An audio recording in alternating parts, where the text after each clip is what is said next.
जैसे कि आपको पता होगा कि आज 10 अक्टूबर 2024 को सिमुलतल्ला आवासीय विद्यालय की जो प्रवेश परीक्षा आज थी, उसी प्रवेश परीक्षा के में हमारे स्कूल के बहुत सारे बच्चे सम्मिलित हुए थे और उस प्रवेश परीक्षा का कुछ जो प्रश्न पत्र हमारे सामने है और इसी प्रश्न पत्र को हमारे सभी विषय के जो हमारे एक्सपर्ट हैं वो आपको एनालाइज करवाएंगे। तो आइए सबसे पहले मैं यशवंत सिंह आपको एसएसटी सोशल साइंस को आपको सबसे पहले पेपर को एनालाइज करा के बताते हैं कि आज का पेपर जो था प्रवेश परीक्षा में वो क्या था। ये देखिए, सबसे पहले आपका है कि 66 ये आपका सेट जो है वो आपका डी नंबर का है और इसमें सबसे जो पहला क्वेश्चन आपके सामने है वो है कि मानव शरीर की सबसे छोटी जो इकाई है, सबसे छोटी जो हड्डी है, उससे क्वेश्चन है हमारा ये। तो इसमें आपका इंग्लिश में भी क्वेश्चन है कि the smallest bone in the human body, ये दोनों चीज है। तो इसमें सबसे पहले हमारा जो ऑप्शन दिया है रीढ़ की हड्डी, सर्वाइकल की हड्डी, वक्षीय हड्डी और स्टेपिस हड्डी। इसका जो राइट आंसर है वो है आपका स्टेपिस की हड्डी। अब आपके हम दूसरा क्वेश्चन की तरफ चलते हैं। इसमें जो दूसरा क्वेश्चन हमारा है 67 नंबर, उसमें क्वेश्चन है ये कि 60% भारतीयों का मूल व्यवसाय क्या है। What is the basic occupation of 60% of Indian. ठीक है, तो देखिए इसका अगर एनालाइज में आपको हम एनालाइज करवा के बताते हैं कि अगर ट्रेडिंग की बात करें, बिजनेस की बात करें, गारमेंट की बात करें, तो शुरुआती दौर से हमारे भारत में इन सब चीजों को नहीं, हमारे सबसे ज्यादा ध्यान दिया गया था एग्रीकल्चर सेक्टर पे। तो एग्रीकल्चर सेक्टर हमारे भारत के सबसे ज्यादा लोग जो है वो मूल व्यवसाय है उनका। चलिए अब थोड़ा सा आगे चलते हैं। अगला क्वेश्चन जो है हमारा वो 68 नंबर, ये क्वेश्चन अभी आपको सितंबर मंथ में एंड हुआ है और ये क्वेश्चन कह रहा है कि भारत में शिक्षक दिवस कब मनाया जाता है। इंग्लिश में भी आपके सामने क्वेश्चन है कि when is teacher day celebrated in India. तो 15 सितंबर, 20 सितंबर, 5 सितंबर, 17 सितंबर दिया है। और जैसे कि सबको पता है कि शिक्षक दिवस डॉक्टर सर्वपल्ली राधाकृष्णन के हम याद में मनाते हैं। तो जो भी लाइव सेशन में जुड़े हैं तो इस बात को एकदम ध्यान रखें कि ये 68 नंबर क्वेश्चन बने होते हैं। अब क्वेश्चन आ रहा है कि in the ancient times tools were made of which material. History का क्वेश्चन है ये कि पुराने समय में जो हमारे टूल्स बने होते थे वो किसके बने होते थे। ऑप्शन है पत्थर, लकड़ी, हड्डियां, इनमें से सभी, stone, bones, would, all of this. तो जैसे कि आपको ये पता है कि यहाँ पे एंशिएंट टाइम में स्टोन, बोन्स, वुड और ऑल ऑफ दिस। तो इसमें आपका ऑप्शन होगा स्टोन का भी यूज करते थे लोग, बोन्स का भी यूज करते थे और लकड़ी का भी यूज करते थे। इसका जो राइट आंसर है वो है ऑल ऑफ दिस, मतलब इनमें से सभी, स्टोन का भी, बोन्स का भी, वुड का भी। जैसा कि आपको एक बार फिर से मैं बताना चाहता हूं कि लाल इंटरनेशनल स्कूल लखीसराय के लाइव सेशन में आपका फिर से एक बार स्वागत करेंगे हम कि आप हमारे साथ जुड़िए और सिमुलतल्ला आवासीय विद्यालय के जो प्रवेश परीक्षा का जो प्रश्न पत्र है उसकी व्याख्या चल रही है। आप जरूर इस व्याख्या को देखें और जो भी बच्चे इस एग्जाम को दिए हैं उस अपना आंसर यहां से आप अपना मिला सकते हैं कि आप कितना स्कोर कर पा रहे हैं। अगले क्वेश्चन की तरफ बढ़ते हैं हम। 70 नंबर क्वेश्चन है, पूछा है कि निम्नलिखित में से कौन सा दूध और मांस का एक महत्वपूर्ण स्रोत है। Which of the following is an important source of milk and meat? अब देखिए इसमें बहुत अच्छा क्वेश्चन है। आपको सब पता है कि बाघ जो होता है इसका ये कुत्ता है, बिल्ली है, बकरी है। तो ये बहुत आसान क्वेश्चन है, इसका सभी बच्चे अटेम्प्ट कर दिए होंगे। इसका जो राइट आंसर है वो है बकरी। इंग्लिश में अगर जो भी बच्चे होंगे वो होगा इसका गोट। ठीक है, ये मार्कर पे मत जाइएगा, ये पिछला स्लाइड का था। ये है इसका आंसर होगा आपका गोट, मतलब बकरी इसका आंसर होगा। आपको अब ले चलते हैं नेक्स्ट क्वेश्चन की तरफ चलते हैं हम। 70 नंबर के बाद वाला जो क्वेश्चन है हमारा 71।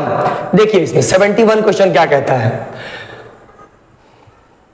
लाइव सेशन में बने रहिए और अपना जो भी क्वेश्चन पेपर है उस क्वेश्चन पेपर को आप एनालाइज करते रहिए और मिलाते रहिए। लाल इंटरनेशनल स्कूल लखीसराय के लाइव सेशन में सिमुलतल्ला आवासीय विद्यालय का जो प्रश्न पत्र है उसकी एनालिसिस करवाई जा रही है।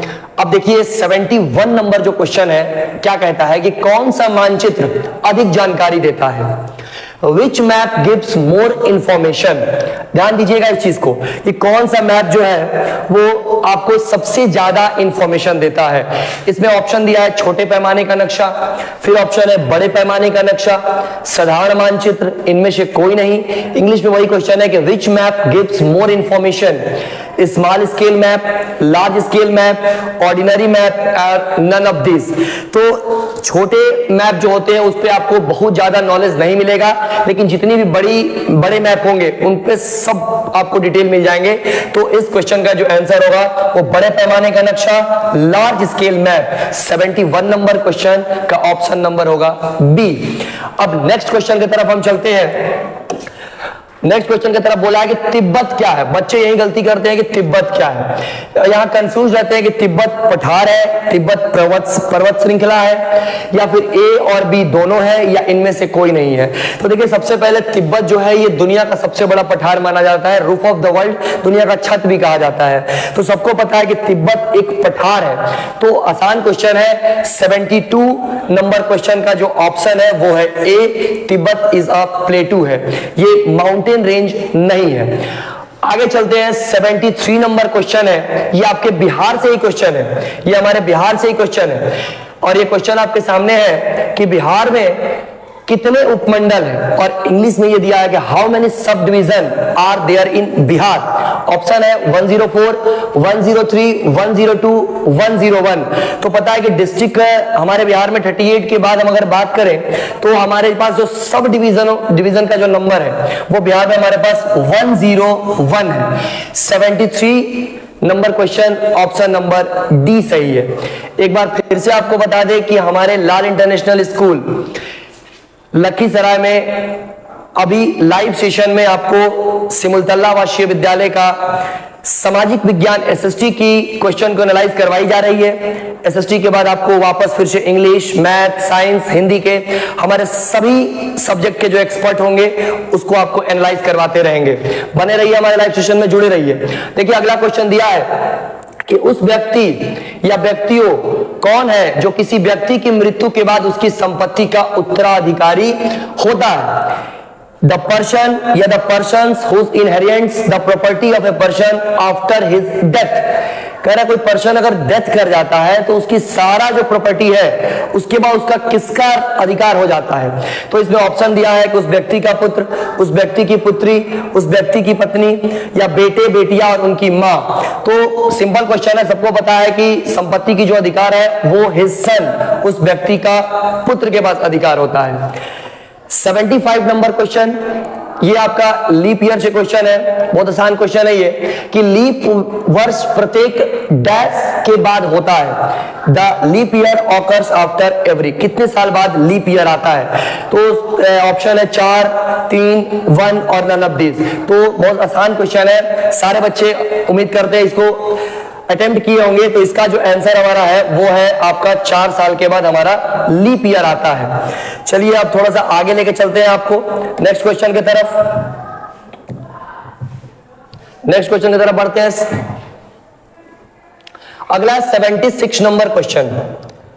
क्वेश्चन आप लोग मिलाते जाइएगा, लाइव सेशन में जुड़ते रहिए और अपना आंसर को आप मिलाइए कि आप कितना अटेम्प्ट कर पाए हैं। और वापस एक बार बता दे रहे हैं कि लाइव सेशन में जुड़िए, ज्यादा से ज्यादा जुड़िए और अपने क्वेश्चन के आंसर को एनालाइज करते रहिए।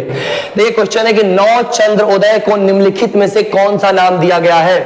विच of the following name is given to the new moon. जैसे कि अभी आपको एक दिन पहले ये आपको देखने के लिए मिला होगा कि पूरा जो चांद है वो क्या है। तो पूर्णिमा, अमावस्या, ए और बी दोनों, इनमें से कोई नहीं। तो जो नया चांद होता है, न्यू मून होता है, इसको हम बोलते हैं पूर्णिमा।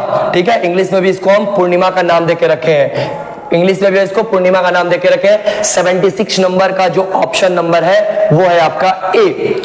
देखिए आपका आ गया नेशनल मूवमेंट से क्वेश्चन था ये। नेशनल मूवमेंट से ये क्वेश्चन आपके पास आया है और क्वेश्चन है आपका कि जलियांवाला बाग नरसंहार तब हुआ जब वार्षिक डैश मेला लगा था। जलियांवाला बाग की बात करते हैं तो जलियांवाला बाग आपका 13 अप्रैल 1919 में हुआ था। जनरल डायर के द्वारा करवाया गया था। उतना डेप्थ में नहीं जाएंगे, क्वेश्चन हम लोग एनालाइज करवाते हुए चलेंगे। तो देखिए यहाँ पे पूछा कौन सा मेला लगा हुआ था, तो जलियांवाला बाग हत्याकांड जब हुआ था तो उस समय लोग जो थे वो बैसाखी का मेला घूमने गए थे, बैसाखी का मेला। तो इसका ऑप्शन नंबर 77 का जो है वो है डी नंबर ऑप्शन है। क्वेश्चन आप मिलाते रहिए बार बार। अगला फिर आपका नेशनल मूवमेंट से क्वेश्चन आ गया कि साइमन कमीशन भारत में कब आया था। एक क्वेश्चन है 1930, 1942, 1932 और 1928। देखिए 1942 आपका क्वाइट इंडिया मूवमेंट, 1930 में आपका सीडीएम सिविल डिसोबीडियंस मूवमेंट, इसमें सॉल्ट मार्च के नाम से हम जानते हैं। अब आता है आपका 1928, तो इसी समय साइमन कमीशन भारत आया था। साइमन कमीशन को लोगों ने बहिष्कार कर दिया था क्योंकि उसमें एक भी जो सदस्य थे वो भारत के नहीं थे। इसका ऑप्शन नंबर होगा ए, साइमन कमीशन भारत 1928 में आया था। अगला क्वेश्चन आपको ले चलते हैं। देखिए किताब से बुक से क्वेश्चन है कि ये की बुक्स किसने लिखा था, और बुक्स का नाम है कि द डिस्कवरी ऑफ इंडिया किसने लिखी। बहुत इंपॉर्टेंट बुक है ये, और लगभग आपके हर कंपटीशन एग्जाम में इसको देखा गया है इस क्वेश्चन को। वापस आपसे एक बार फिर बोल रहे हैं कि आप जल्दी अपना हमारे लाइव सेशन में जुड़िए। लाल इंटरनेशनल स्कूल के लाइव सेशन चल रही है जहां सिमुलतल्ला आवासीय विद्यालय की प्रवेश परीक्षा के प्रश्न पत्र को पूर्ण रूप से व्याख्या करवाई जा रही है। अभी आपका सामाजिक विज्ञान की व्याख्या करवाई जा रही है। इसके बाद हमारे इंग्लिश के एक्सपर्ट सुमन सर आएंगे, आपको पूरा एनालाइज करवाएंगे। फिर उसके बाद क्षितिज सर आएंगे। तो आप बने रहिए लाइव सेशन में, और इसको आप अपने क्वेश्चन पेपर से आप अपना आंसर इसको मिलाते रहिए। चलिए, द डिस्कवरी ऑफ इंडिया किसने लिखी थी, डिस्कवरी ऑफ इंडिया किसने लिखी थी, क्वेश्चन है ये। देखिए पंडित जवाहरलाल नेहरू, इंदिरा गांधी, अटल बिहारी वाजपेयी, लाल बहादुर शास्त्री। अधिकतर बच्चे का जो इसमें आंसर होता है वो लाल बहादुर शास्त्री होता है, लेकिन लाल बहादुर शास्त्री इसका आंसर नहीं। इसका आंसर होगा पंडित जवाहरलाल नेहरू, जो हमारे भारत के सबसे पहले प्रधानमंत्री बने थे। आपका फिर दूसरा जो क्वेश्चन है वो लगभग बुक से ही क्वेश्चन आ गया है कि देश का वर्णन करने के लिए अनेकता में एकता वाक्यांश किसने बनाया। ये क्वेश्चन आपको इंग्लिश में भी आपको दिखा दे रहे हैं। बोला है कि who coined the phrase unity in diversity to describe the country. देखिए इसमें ऑप्शन है पंडित जवाहरलाल नेहरू, इंदिरा गांधी, महात्मा गांधी, राजीव गांधी। तो इसका भी आपका जो आंसर है वो होगा पंडित जवाहरलाल नेहरू। इसका भी आंसर जो है वो पंडित जवाहरलाल नेहरू ही होगा। लाइव सेशन में बने रहिए और अपने क्वेश्चन को एनालाइज करते रहिए। अब आपका जो इसमें बस 10th क्वेश्चन और आपको एनालाइज करवाएंगे हम। आगे आपका 81 नंबर क्वेश्चन है। देखिए ये आपका क्वेश्चन बिहार से रिलेटेड है और पूछा है कि बिहार का उच्च न्यायालय कहां स्थित है, और बोला है कि where is the highest court of Bihar located. आपको अगर कोर्ट की बात करते हैं तो सुप्रीम कोर्ट, हाई कोर्ट और डिस्ट्रिक्ट कोर्ट, लेकिन ये बोला है बिहार का स्टेट का सबसे जो हाई कोर्ट है वो कहां है। तो आपको पता होगा कि जो बिहार स्टेट का जो हाई कोर्ट है वो आपका कहां मिलेगा, तो बिहार की राजधानी पटना में आपको बिहार का हाई कोर्ट मिलेगा। अगला क्वेश्चन फिर बिहार से आपके सामने आ गया है कि बिहार का राज्य पुष्प क्या है, what is the state flower of Bihar. तो सबको पता है कि कमल तो होगा नहीं, रोज है नहीं, यहाँ एक कचनार दिया है और एक गेंदा दिया है, तो इसको सबको पता होगा। इसका राइट आंसर जो है वो है गेंदा। और इंग्लिश में अगर इंग्लिश वाले जो बच्चे होंगे वो क्वेश्चन देखेंगे कि what is the state flower of Bihar, lotus, rose, marigold, kachnar. इसका राइट आंसर है मैरीगोल्ड। अगला है आपका चाणक्य के विचार किस पुस्तक में लिखे गए हैं। In which book were Chanakya idea written, किस बुक में लिखी गई है। देखिए रामायण में, महाभारत में, इनमें से कोई नहीं। अर्थात बहुत आसान है, आप इस क्वेश्चन को ऑप्शन से भी कर सकते थे, क्योंकि रामायण महाभारत के समय में चाणक्य थे नहीं, तो उस समय इनमें से कोई है नहीं, तो उनकी जो एक किताब है वो आपको हो जाएगी अर्थशास्त्र। ठीक है, तो इसको आप मिला लीजिए अपने आंसर शीट से कि अर्थशास्त्र है, चाणक्य के विचार जो है वो अर्थशास्त्र के किताब से मिलती है। चलिए 84 नंबर फिर चलते हैं। देखिए पूछा गया है वापस फिर से आपको हिस्ट्री का क्वेश्चन दिया गया है और बोला गया पुराण किस भाषा में लिखे गए हैं। In which language were the Puranas written. ध्यान से देखिए, हिंदी, तमिल, अंग्रेजी, संस्कृत, हिंदी, संस्कृत, तमिल और इंग्लिश लिखा गया है। तो आपको इसका आंसर, मेरे अनुमान से आप सभी बच्चे इसका आंसर सही दिए होंगे कि पुराण जो है वो लिखी गई है संस्कृत भाषा में। इसका कोई आप लोग अपना आंसर मिला लीजिए। और नेक्स्ट क्वेश्चन अब आपके सामने फिर वापस आया है कि ये क्वेश्चन आपके सामने बार बार रिपीटेड टर्म में ये क्वेश्चन है, हर साल सिमुलतल्ला के प्रवेश परीक्षा में इस क्वेश्चन को देखा गया है कि दिया गया है कि खाली स्थान को भारत के लौह पुरुष के रूप में जाना जाता है कि dash is known as the iron man of India. तो ऑप्शन है जवाहरलाल नेहरू, सरदार वल्लभ भाई पटेल, महात्मा गांधी, खान अब्दुल गफार खान। तो जो इस क्वेश्चन का जो राइट आंसर है, आप लोग लाइव सेशन में अगर आंसर देना है तो आप कमेंट में आंसर देते रहिए। इसका जो आंसर है वो है सरदार वल्लभ भाई पटेल। अपना आंसर आप मिला लीजिएगा। अब आपको 85 नंबर क्वेश्चन हो गया। अब चलते हैं थोड़ा सा 86 नंबर क्वेश्चन की तरफ। 86 नंबर क्वेश्चन आपका नेशनल पार्क से रिलेट करके क्वेश्चन दिया गया है और पूछा गया है कि गिर राष्ट्रीय उद्यान खाली स्थान में स्थित है। नेशनल पार्क, गिर national park is situated in. देखिए बहुत नेशनल पार्क जो गिर है वो आपका अगर बात करें तो लॉयन के लिए बड़ा फेमस है, ये शेर के लिए। तो गिर राष्ट्रीय उद्यान जो है वो हमारे भारत के गुजरात राज्य में है। आंसर मिलाइएगा। अगर किसी को पता है तो आप कमेंट जरूर करते रहिए और लाइव सेशन में बने रहिए, क्योंकि ठीक इसके बाद सामाजिक विज्ञान के ठीक बाद हमारे एक्सपर्ट इंग्लिश के सुमन सर आपके सामने आएंगे और आपको इंग्लिश के जो क्वेश्चन पेपर है उसको एनालाइज करवाएंगे। चलिए 87 नंबर क्वेश्चन चलते हैं। तो ये क्वेश्चन ये बहुत आसान है कि भारत की राष्ट्रीय राजधानी कौन सी है। उम्मीद करते हैं सभी बच्चे इसको अटेम्प्ट किए होंगे कि भारत की राष्ट्रीय राजधानी मुंबई, चेन्नई, कोलकाता, नई दिल्ली। कंफ्यूज होके हिस्ट्री के पर्पस से कोलकाता आंसर नहीं मारना है। कोलकाता पहले हमारी राजधानी थी, अभी हमारी भारत की जो राजधानी है वो है नई दिल्ली। इसका ऑप्शन नंबर होगा डी। इसका ऑप्शन नंबर होगा डी। डी नंबर इसका ऑप्शन हो जाएगा। अगला क्वेश्चन आपका 88 नंबर है कि गर्मी के मौसम में तापमान बहुत कम हो जाता है, तापमान बहुत अधिक हो जाता है, इनमें से कोई नहीं। भारी वर्षा होती है। अब आप अनुमान लगा सकते हैं कि गर्मी के मौसम में तापमान मतलब टेम्परेचर हाई रहता है या लो रहता है। तो यहाँ पे सामने दिया है, अगर टेम्परेचर बहुत कम रहेगा तो गर्मी होगा नहीं, अगर बारिश होगा तो उतना गर्मी हमारे पास पड़ेगा नहीं। तो इनमें से कोई नहीं, तो ऑप्शन हो ही नहीं सकता है। तो तापमान बहुत अधिक हो जाता है, टेम्परेचर बहुत ज्यादा हो जाता है, जिसकी वजह से हमारे पास गर्मी का मौसम बन जाता है। चलिए अगला 89 नंबर क्वेश्चन है कि भारत कब स्वतंत्र राष्ट्र बना। देखिए इसमें आपको 4 ऑप्शन दिया गया है, 1947, 1948, 1950 और 1960। आपको बता दें कि 1950 जो है वो ऑप्शन आपको जानबूझ के दिया गया है कि ताकि आप कंफ्यूज रहिए, क्योंकि 26 जनवरी 1950 को भारत का संविधान लागू हुआ था। इसीलिए 1950 के तरफ नहीं, ये पूछा है कि राष्ट्र बना, स्वतंत्र पूछा है, फ्रीडम कब हुआ था भारत। तो इसका राइट आंसर जो है वो है 1947 हो जाएगा आपका। 1947 में भारत आजाद हो गया था। चलिए आपके सामने लास्ट क्वेश्चन, जो हमारे सामाजिक विज्ञान का जो लास्ट क्वेश्चन आपके सामने एनालाइज करवा रहे हैं। आप हमारे लाइव सेशन में जरूर बने रहें, क्योंकि इसके तुरंत बाद आपको इंग्लिश के हमारे एक्सपर्ट आएंगे और आपको इंग्लिश के प्रश्न पत्र को एनालाइज करवाएंगे। निम्नलिखित में से कौन उत्तर प्रदेश की राजधानी है। उत्तर प्रदेश की राजधानी की बात कर रहा है तो उत्तर प्रदेश आपका बिहार का पड़ोसी देश माना जाता है, जो कि पश्चिमी पड़ोसी देश में है। तो उत्तर प्रदेश की जो राजधानी है वो सभी बच्चे को पता होता है, जो बड़ा एक फेमस हमारे मुख्यमंत्री है माननीय योगी आदित्यनाथ जी, उन्हीं का ये राज्य से पूछा गया है। तो इसका जो राइट आंसर है वो है लखनऊ। उत्तर प्रदेश का जो राजधानी है वो है लखनऊ।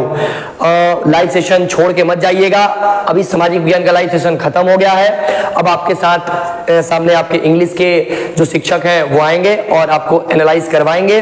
बहुत बहुत धन्यवाद हमारे लाइव सेशन में जुड़ने के लिए।